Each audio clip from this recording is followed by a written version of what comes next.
Hey, this is Brad with WTI. Sleeping in the outdoors can be a challenge, especially if you're not comfy. I've tried sleeping on the ground. It is not the way to go. EnerPlex queen size inflatable mattress for camping. What's nice about it is it comes with a pump. The pump comes in a separate bag, so that way it's separated from the mattress, doesn't cause damage.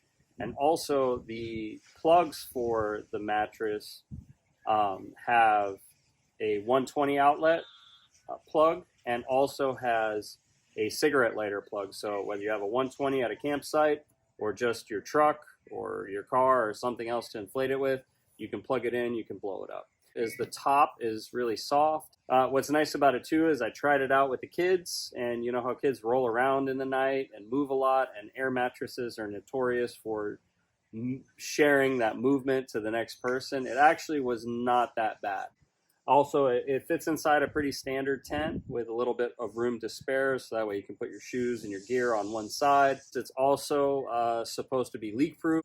So that's what I enjoyed about this EnerPlex queen size inflatable camping mattress, and that's my point of view.